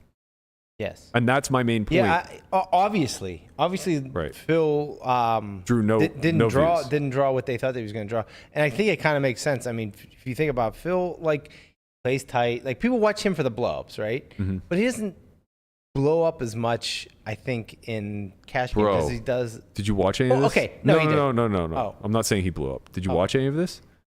Like the stream? Just say live, no. Yeah, it's okay. Like, you say no, no. like 5 minutes. Okay. 5-10 minutes. Yeah. All you need to know is that this man put together a lineup special for him. Like, literally is the gatekeeper to who gets to play. Right. 25-50, relatively small stakes for a man who's claiming to be on the path to being a billionaire. Right. He had $1,500 in front of him. Stop. $1,500. Nobody wants to watch this bullshit. Right. That's what I'm saying. This guy He's boring. stinks. He doesn't. He's not action. He sits very short. Like, people watch these streams for the big pots and that it's not like watching, I think, like, him playing at a final table at a WSOP. People love that. Yeah, of course. There's real money. There's real money on the line. There's real money on the line. It's also what he's proven to be good at. Right, exactly. It's a whole different thing. So that doesn't translate to a 8-hour live cash game stream. Yes, he's not very entertaining over a long duration like that. Mm-hmm. He's certainly uber nitty when it comes to That's how the thing. he You're going to puts watch his the money out. stream and you're going to hardly see him because he's not playing any hands. But even if he were talking for the whole 8 hours, this just doubles down on my fact or on my point that you can't expect players to run the show. Right? Like, any good, well-produced show, I don't care what you're talking about, be it sports or otherwise, are the goal is never to force the player to be the draw beyond their talent, right? They're not interviewing MLB players while they're at the plate, right? And they've experimented with a little bit of this stuff, and don't get me wrong, it's interesting, but it's a one-off segment type of interesting. Yeah, they've been miking people up, which is cool, but it's not. It's cool, but it's not why people are tuning in. Right. People are tuning in because they love the action of the product. Uh-oh. What? Oh. What's the problem? No, my mic, my headphones just shut off for a second. We're back. I thought the whole stream went down. I got scared. Tortoise moment. Right. So they're tuning in for Joe Buck. They're tuning in for these great commentators throughout the years who have established themselves. And if you look, the greatest Vin Scully is a part of the Dodgers. Joe Buck was kind of a hired gun for nationally televised games, right? Like, when you look at who the best commentators are throughout the industry of, like, baseball, football, whatever the case may be, it's always going to be aligned with the biggest contract, the biggest televised contract. It's even like for someone like me who watches the Pirates. They have Greg Brown, they have Joe Block, right? And Greg Brown's been there for decades, and then Joe Block is new, and it's just like, Joe Block's fine. I like him. He's all right. But when he does the TV broadcast, I'm like, why isn't Greg Brown? Because I want to hear Greg Brown. Same. Right? Yeah. So it's just like that holds make the game, the whole experience of watching the game is so much better when it's Greg Brown compared to right. And to further that parallel, Sorry, Joe. to further that parallel, they have two former professionals that serve as the side commentary. Right. It used to be Steve Blass and Bob Walk. Now it's Bob Walk and John Wayner. Well, John Wayner, but they're bringing in Kevin Young. Oh no! Yeah, Operation Shutdown. No. That's not good. No, Kevin Young, not who was Operation Shutdown? Kevin Young. No. Yeah, the first baseman. No. Do you guys remember Bob Prince? Oh man. Anyway, yes. Doesn't matter. Yeah, and Neil Walker too. Oh, nice. Yeah. I didn't know he retired. But anyway, the whole point is, it doesn't matter like that person doesn't matter to me. Right. If you pair him with the color guy that I don't like, it doesn't matter that I do or don't like Bob. Like, I hate Bob Walk, but if he's with Greg Brown, I'm happy with the duo. I love, them together is great. Right. Yeah. And it's like, I like John Wayner, but if he's with Joe Block, I don't want to listen to the commentary. Right. Because it does come down to the person who's doing the most heavy lifting. Yeah. Right. Now, I think in poker it's a little bit different because you can play both roles pretty. Like, if Schulman's in the booth, you can't really fuck that up. Right. Right. Like, if you pair him with somebody that I don't care, that does the play-by-play, it doesn't matter because I'm getting Schulman's analysis. Like, in poker, the analyst is worth way more than the play-by-play guy. But in any event, like, I think that the whole point I'm trying to make is that there is a recipe to this, and only the produced televised versions of poker right now are hitting home on the entire recipe. And I would say that they're actually missing on the quote unquote character one or player one, right? They're leaning heavier on we can develop a cast. But the problem is they don't develop consistency within that cast, right? It's too vast. So when you look at like the catalog for PokerGo, for instance, there are probably like 25 or 30 players that have double-digit appearances, but nobody has like triple-digit appearances, right? Even though they maybe ran 100 shows. So like they lack that guy, that staple guy that you know is going to be there in like 80% of the shows. Garrett. Yeah. And it becomes a love him or hate him type situation, right? If you choose and curate that character correctly, you will get a polarizing response and you'll skew towards love him, but there will be a hate him crowd. Yeah. And that's all great for you, right? That's massive. Man, you'd be perfect for that role, Matt Berkey. I'm a real love him or hate him kind of guy. Yeah, man. that's what I'm saying. Let's get you more people. Phil love has you. 19 big blinds, bro. 19 big blinds. 19. Come the fuck on. Oh, it's so crazy. Come on, man. Like, no, but more people like you than hate you, but you do have a polarizing aspect to you at sometimes. So I think we should just get you on every single high stakes stream. I would love that, but I'm not advocating for myself. I am. I'm advocating for you. Fine. For a seat in the game or narrator? Do you listen ever? No, actually I don't. Honestly, like, how about instead of embarrassing all of us by asking the question in the mic, you just think it to yourself. It's like nothing is more disruptive. Wait, back to what I was saying. For a seat in the game or commentary? Oh, Christ. Final point I'm trying to make is that I think currently the live streaming realm is desperate for a stream house that's going to be able to nurture and curate all these parts. And it's a huge ask. It's a huge ask. Do you know how difficult, how many duds you're going to have to come across before you find a pairing like Nick and Schulman? Right. Like, I think it's so incredible that PokerGo just churned out Brent and Platt. Like, how fortunate. Platt was telling us his origin story of like how he basically begged them for a job. Yeah. And like, you know, we've known Brent forever. He kind of like just fell into that job playing a tournament next to Carey one day where Carey's like, yeah, I have this new startup. Like, are you interested? He's like, yeah. And then he's just like nurtured his way into a commentary role and a lot more on camera type stuff. This is really challenging, but there are people like Henry Kilbane out there who make it a priority in their lives to be very good at commentary. And like he to me is a prime example of like you can work off of Henry. Yeah. You can build a commentary team off of Henry where I don't think he's quite there with the charisma and the wit. And I'm not trying to say he lacks those things. No. I'm saying I don't think he's quite there to where he can carry it himself. And it's probably just, more experience. But I don't think Nick is quite there where he can carry it himself either. Yeah. He needs that banter to play off of somebody. Now, it doesn't have to be somebody as sharp as Ali, right? Like, I think even Hochstetler and Nick together would just be a dynamic duo, right? But he needs someone to bounce off of, and most everybody will, right? I think Brent is a little bit unique in that he's just fucking goofy enough that like he knows just enough poker and he's just goofy enough where he can kind of carry it himself. Yeah. And I think Najad is kind of that way too, where he can play both roles relatively competently. But most people are going to need a dynamic duo and a good team. And I think like Henry is a absolute prime example of somebody where if he just has a nice witty sparring partner to do the play-by-play, it becomes the next duo.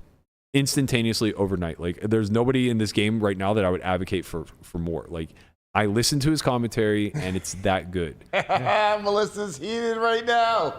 He said, how is Berkey pairing fucking others with Henry when we are the dynamic duo? I was going to say, That's so I was like, insane. what I was going to say is, so you're talking about Melissa should just be with him all the time. Listen. Wow. She fills that role perfectly. Okay. Don't you shower our friend right now. I'm gonna shower You're gonna her. fucking shower I'm our gonna shower her friend. real She's not hard. even here. Right. That's one reason why I'm gonna shower her. The second reason why I'm gonna shower her is because she has a daily fucking podcast and she's not moving to goddamn LA to do some. I will not allow it. Like you're making pennies here, okay? We're not gonna let you eat for dollars. Okay? Like, listen, we need you here, like just ready to say everything and anything under the sun. No, look, we don't put a filter on you here, Melissa. Just think, like, yeah, you're not gonna get rich, but you get to say whatever you want, which is more important. That's what, freedom, freedom, Melissa. Come on, like don't give in so easily, okay? Like let's build up your chops here, and then whoever Henry ends up being paired with and moving on in his commentary world with, let them be. You can do commentary on the weekends. We don't care about that. Yeah, except there's no live streams on the weekends.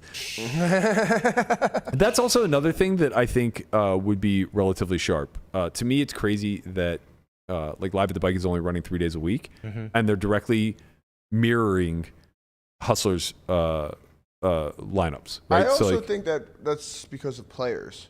I don't think. No, you think players want to play on weekends? Who cares? I know that if you run a 100-200 game on Friday and they run a 100-200 game on Friday, there aren't that many 100-200 players to draw from.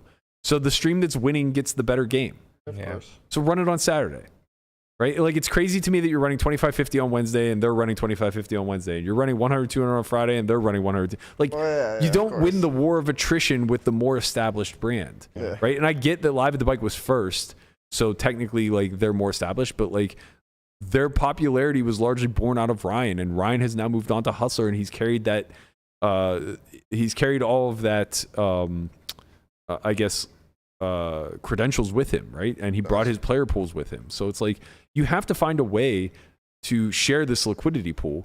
Otherwise, you just like get drowned out by the fact that this team, this stream is doing a more established job. No, right? of course, you're right. So it's like. I don't mean any of this as criticisms to them. Or at least, it's sorry, just what it is. let me rephrase that. It is criticism. I mean this to be constructive. But yeah, but it just is what it is. Like they're losing the fight right now. Like they're just not. Their stream is not the better one out of the two, and you can't go up in competition every single night. Yeah, I think that's fair. But I also think that like it's a little bit nitpicky in the sense that if the streams were reversed, right? So say the management team went to Hustler and got to operate with everything that like the cameras, everything minus the players, and so everything minus the staff, right? And they went to the Hustler set, ran 5 days a week, and the management from Hustler went to Live at the Bike and ran 3 days a week with that set. I still think Ryan ultimately wins, and it boils down to the fact that he just carries with him a lot wider pool of players to draw from. So he's able to create better games. Yeah, no, right I would agree with that. So I want to be clear that like some of these criticisms for Live at the Bike, like they can't be helped. It's going to take a lot of time to curate a player pool that will allow you to actually compete on the regular with an already established stream that has a deeper player pool to draw from. Yeah, this is 100% just Ryan, like his player list, like his player It's list. the value of Ryan for sure. Yeah. Right. But what I'm ultimately getting at is like there are a lot of other things to focus on other than tweaking the set, tweaking the sound, trying to bring in a Phil Hellmuth. Like stop trying to mimic what worked in the past. No, in my opinion, you got to build relationships. You have to build relationships, but you also have to get outside the box. Like you have to start paying attention to the things that, in my opinion, will move the needle most in the long run. And that is finding a player one, finding that main character that is going to be there and establish, some level of dominance in the game. I'm not even saying not an easy thing to do, by the way. No, of course not. None of these things are easy to do. Right, of course. Or they just do them. Yeah. So it's either finding a player one or finding a cast of characters that are week in and week out, and like they kind of have that in Eric Hicks and JD. I actually love Eric. Eric's great. He's fucking great. Eric's great. He's absolutely great. But it's difficult because he's a businessman. Yeah. He's not going to be able to give you all of his time and energy. Yeah. He needs to be able to just show up, play, and enjoy himself, right? And that's a difficult task for them to fulfill because it's like, well, you got to give him a fair shake. You can't give him a lineup of 6 pros and say, like, do your best. Yeah. So it's a fine balance to strike. I think that there's a lot that can be played with, both with stakes, with the days that they run.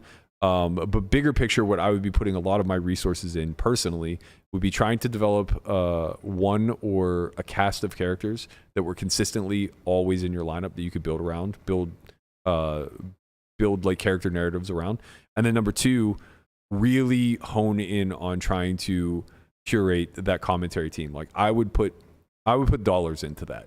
Yeah, I would put a fair amount of dollars into that, and I wouldn't trust the feedback based off of a few YouTube comments or who the staff within likes. Yeah. I would like really do a lot of testing, the way that they test movies. You just get you try your best to go to a bunch of different sources, and maybe you get a handful of pros that are willing to give you their feedback and whatnot. Let them watch. You find a handful of recreationals that you respect the opinions of. You have them watch and give their feedback and everything else. But when you see it, you know it, right? Like we can agree, I think, across the board that the commentary is very fine on all of these streams. The commentary is like umpires to me on all of these streams. When they're not noticed, they're doing a good job. Yeah. And that tends to be the case. But that puts so much more of a heightened scrutiny on the gameplay, on the characters at the table to really drive the conversation and really try to engage with the viewer at home. Bro, how? That should never happen. That's what people were asking for when they say table talk reigns supreme. And that's why I appreciate what PokerGo does, because never is that the case. We're never in lineups where there are a handful of people that I can think of off the top of my head who believe if they are over the top talking and outlandish at the table, they'll get more invites. And it always fails. Every one of them is at the bottom of a long list of people to get invited. They're usually nits too. Some, not all. But I mean, like Randall's a good example. He's not a nit, and he's over the top, but he's too obnoxious to put on TV. Yeah, I was gonna say that's just another level of obnoxiousness. Sure, but it's like you can't have your cake and eat it too when it comes to these types of things. I think I'll leave it at this. I think that there's a template to be created here that is a little bit off of what we've been used to. I think that there's some sort of marriage between the daily live streams and the heavily produced television shows, and I think it's largely going unexplored. And I think it will continue to go unexplored because Hustler has so many advantages that nobody can catch up, and Live at the Bike is trying to replicate what Hustler's already doing. And those two things will just lead to stagnation in this collective space for a long period of time. And nobody's really incentivized to move because Hustler is killing it for all intent and purposes, right? Like they got almost 200,000 views in 24 hours on a stream. That's fucking incredible. And why does Live at the Bike have no incentive to move? They have incentive, but they don't have direction, right? So it's just like what you end up with is status quo. Yeah. And the belief that it's just a volume thing, where like if they just do this long enough on the new set or a televised product that eventually will land itself on Bally Sports, they'll win in a different kind of way. I wouldn't trust that. I wouldn't trust that what's going on right now at all. Well, because that's the PokerGo model, is they build shows to later release on TV, right? And I imagine that there's value to that because obviously they continue to do it. But you can't forget about the fact that they're doing really well whenever they just put the show on their own platform. Like, I don't know what their subscription model is, but I imagine that it's doing relatively well. Okay. At least at $10 a month. So, yeah, I don't know. I find this stuff to be fascinating, and obviously, I could just be like totally wrong. I'm not. Well, Nick thinks I'm 100% wrong. Here we go again. Here we fucking go again. You thought I was 100% wrong once before, my friend. Look, I don't care. I don't care if you think I'm wrong. Like, you have your own show. You can give your own opinion on it, and that's fine. But I think that the things I'm pointing to that are well established and accomplished, kind of back up what I'm saying. Like, I think we can point to some small fails along the way with PokerGo, and a lot of it was lacking one or two of these areas. I think the same can be said of past Live at the Bikes. I think the same can be said of like current Live at the Bike. And I think that, right now Hustler is kind of operating in a very sweet spot where they don't really need to make any changes to just maintain dominance. And I think I think as a business, that's a scary place to be. It's a nice place to be. It's a comforting place to be, but it's scary. It's going to take a lot for any of the other streams to catch up with them, including any of the Texas ones. And maybe people thought that Live at the Bike, and the streaming space became incredibly competitive. Like once PokerGo started to be a thing, a lot of streams, basically once the technology became more available, a lot of streams started cropping up. Now, don't get me wrong. It's just going to be so, nobody was doing the old Live at the Bike numbers, but as soon as Ryan opened his own streaming house, they did. Yeah. Right. So it's like it's going to take another Ryan somewhere else, though. That's the thing. Right. And that's hard to. I agree with you. That's like running games in New York and shit. Like, yeah. That's next level shit. It's hard to come by. Well, you have all of Texas to draw from. It's not that tough if you're the guy. Yeah, you just have to be the guy. Yeah. And want to do it. It's a lot. Somebody in Texas is the guy. Right? He's just not currently working for a stream house. Yeah, but you have to incentivize that person, and it's so hard to do running a stream. Not really. You're not making. I mean, maybe. I think Ryan and Nick are doing pretty well. Well, they have WPT's felt on their table, and they're doing as a byproduct of what they've accomplished. Yes, of course. Okay, you don't think you do the same in Texas? Think WPT doesn't want to? You think WPT wants to be just pigeonholed into one specific contract? No, but it's hard to curate another fucking Ryan or somebody along those lines to want to do this and want to like put in time to a stream game and put into something that might not pan out. Like, yeah, I mean, if we're debating the word hard, then this is a waste of energy because I agree that it's not something that could just be out of the box replicated. But if we're debating possible, I'm heavily on the side of like it's definitely possible. If you give me a market as big as Texas and some incentive, not even me, but just like anybody. No, I think we could do it here. No, disagree. Vegas market is very, very, very difficult. You're already competing with PokerGo, and it's very, very, very pro heavy. Most of the recs are coming from larger cities that aren't that far away, like Texas, it'd be hard to get the players LA. for sure. Yeah, it's nearly impossible. I mean, PokerGo spends months curating lineups.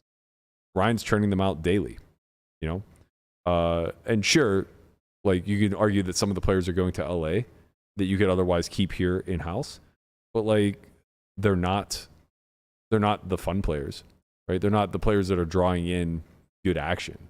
They might be good characters, like a Sashimi type, but she's not the reason why people play, and that's really critical. To build any lineup, you have to. As important as it is that I'm saying you need a character one or a player one that you can follow like Garrett, it's far more important to have a core group of people that like people will show up to play with. Yeah. Nobody's showing up to play with Garrett. If anything, it's like quite the opposite where you kind of lose some of the softer competition because he's a fucking force, right? Like that's another difficult balance to strike. Is developing somebody who's there day in, day out is obviously one of the better players in the game, but isn't so intimidating that other players want to play with him. It's tough. Like I'm not trying to downplay Feldman's job at all. I think he absolutely crushes it. Yeah, for sure. If anything, I'm trying to upplay how important it is to, or how much of a role guys like Garrett, guys like Keating, and then commentators like Nick and Schulman actually play in this process. There are no stream games without these sort of characters. And I think Texas is a great example of that. There's no consistency in these streams whatsoever because they lack a Keating, they lack a Garrett, they lack, I mean, their commentary, like, no offense to those guys, but like, it's amateur hour. So it's like they lack all of the key pieces, and what we see is that shows up in the views. It's difficult to get a fucking Texas stream game popularized, and that's TCH has been at it for 2.5, 3 years now. That's a long time. It's been a while. It's a long time not to get into the 100K view counts. Yeah, And I don't even know that they're increasing viewership. Like, I think they might be losing to the Lodge now more often, right? Like, that little scene has become a lot more competitive. Yeah. So, like, what's happening there is what could potentially happen in LA if there's actual real competition. But, you know, whenever you drag out Phil Hellmuth as your marquee star and nobody knows what stakes are being played, nobody knows who's in the lineup, nobody knows anything other than Hellmuth is going to be there with 19 big blinds in front of him,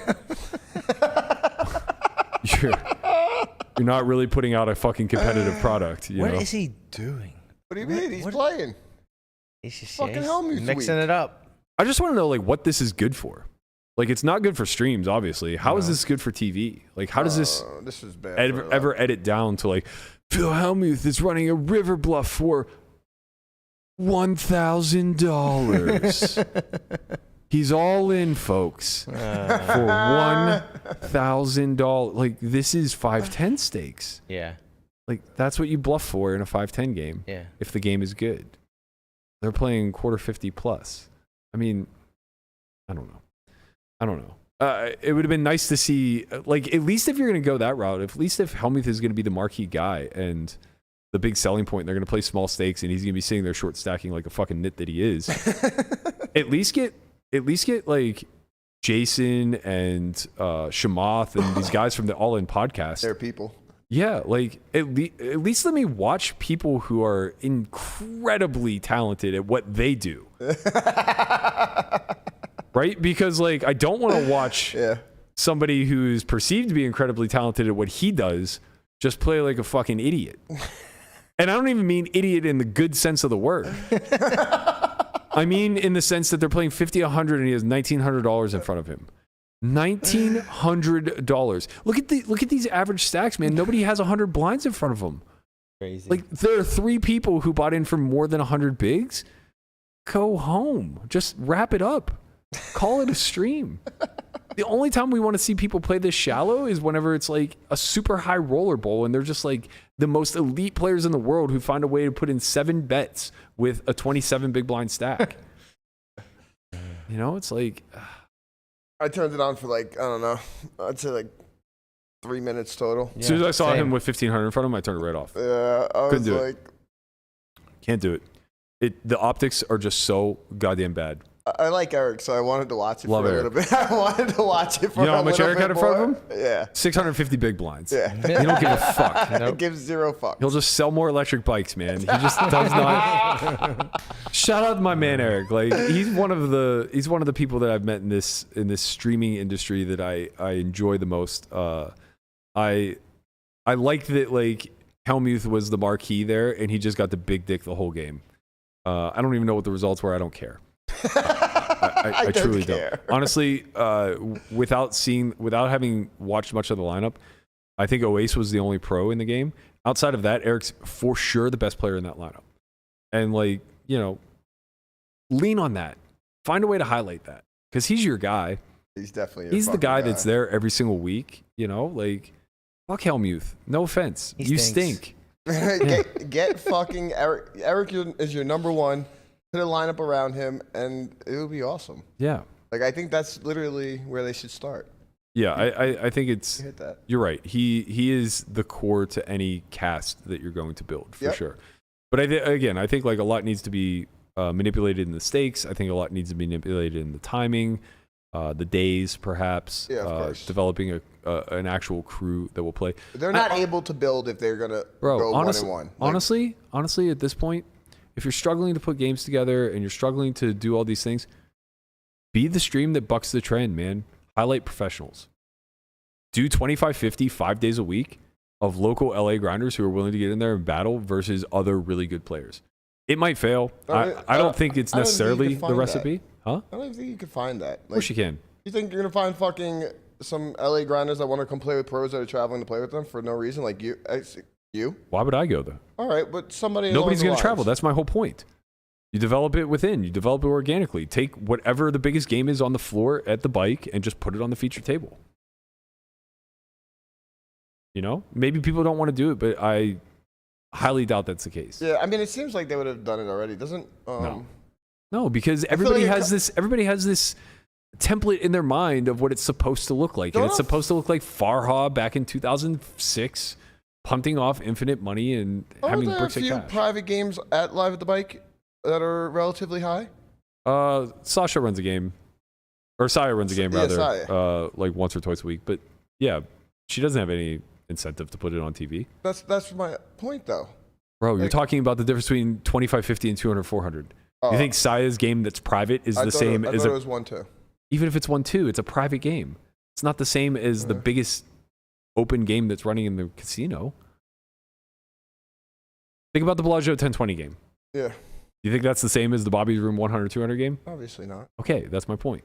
I also don't think the Bellagio 1020 would want to be on stream. I don't think they would give a fuck. Every one of those kids in there have played high stakes on stream. But they just do because they get to play soft games. But they're also not going to say no, right? Like if Bellagio started saying like, okay, what we're going to do is from noon to 6, Monday through Friday, we're going to stream the main game in the 1020. Do you think people would stop showing up, or do you think that a few more whales would start showing up in town? Well, I think if a few more whales did not start showing up, people would stop showing up. Yeah, okay, maybe. That's the thing, and I feel like it would just dry But out if that's quickly. well, if that's the case, then you need to either incentivize them or start curating other people. But the whole point is like it buys you time to start building up a player pool. Yeah, I agree with that. And I think this notion that like good players don't want to battle against other good players on TV is just largely bullshit. There's a large young collective of guys like Landon that don't care if they're playing on stream or not. They're playing the same regardless. And if it curates a better lineup, then great. I just think it has to curate a better lineup. Why? They're playing the game anyway. Right? Like, what's the difference? Just highlight games that are already in your casino. Just pull them in. Hey guys, it's Monday, noon. We're thinking about making this the feature table. Who's in? Who's out? We have a list. That's kind of how what Live at the Bike started. It was. Yeah, right? Exactly. I mean, that's exactly what it was. It was the right? exact model. Yeah. And It's then, just like, okay, there's this game. It's a 5-10 game. It's going on. We're just going to put it on the stream. Yep. And they developed a crew that you could count on week in and week out. Mm-hmm. And they were just the regulars at the casino. that And played. at the time, they developed a commentary set in Bart and Tuckman. Yeah. That were at the time for streams the industry's best. Yeah. Right. I don't think what I'm saying is all that far off base. I don't think anything I've suggested is proven to be false. If anything, you're 100% wrong. Well, yeah, of course. I don't think you're far off. According to Tucci. I'm just pushing back a little bit. I mean, you're welcome to push back. I don't mind. I think Vertucci thinking I'm 100% wrong is funny.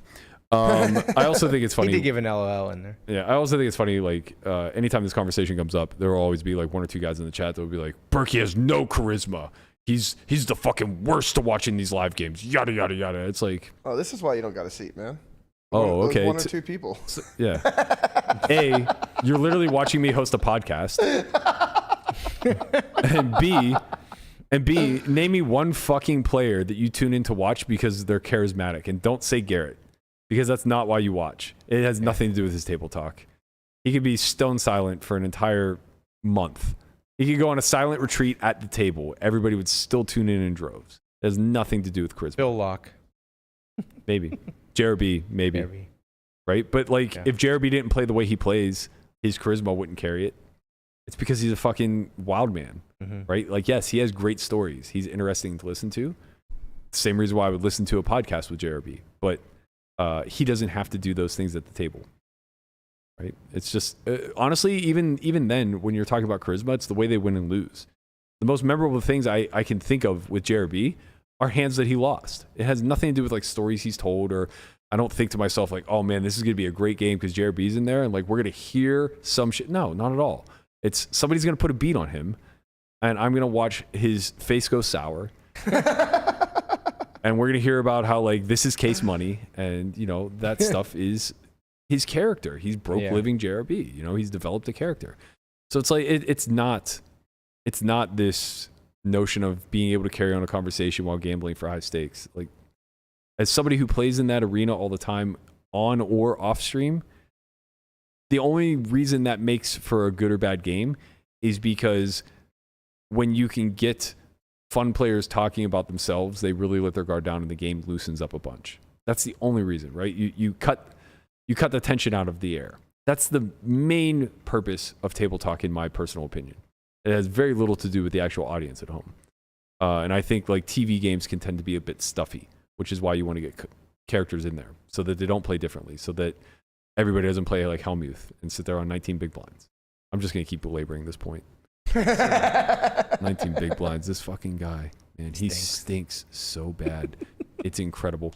All right. That's gonna be it for today. I think we've gone long enough. I think we've exhausted the subject. Yeah. This is 2 hours. And we had 435 watching. This is way better than yesterday. Thanks, everyone. Oh, that's good. No more of that. Because we're talking more about poker. And No less more of that about, midday bullshit, 3 steroids. o'clock fucking. That is horrible. It also isn't 2 hours. It's our usual hour and a half. But if you guys are interested in attending the Academy, I was going to get this plug in. We have 1 seat left. Head to academy.solveforwhy.io. We also have some new updates coming through on the Solve for Why TV site soon. We just added a range viewer, which is going to have pre-flop ranges. I'll talk a little bit more about this once we have everything buttoned up. I'm going to make a brief tutorial showing on how it works as well. But know that that's something you can look forward to as a member coming soon. And then finally, if you guys are interested in any sort of Solve for Why or OnlyFriends merch, just go ahead and hit hashtag merch in that chat.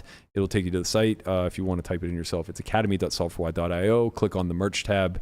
You'll see, I think we have 4 pieces of OnlyFriends merch, as well as a bunch of hats, t-shirts, Poker Out hoodies, Loud shirts, Poker Out Loud. You got it, man. You got it. So on that note, thank you guys as always for tuning in and watching. We appreciate you. Please leave a like, comment, and subscribe on your way out of here. Let's keep this channel growing a little bit. For as much as I think I know about how to establish a live stream and potentially bring in a bigger audience there, gotta tell you, don't feel quite as sharp on the podcast side.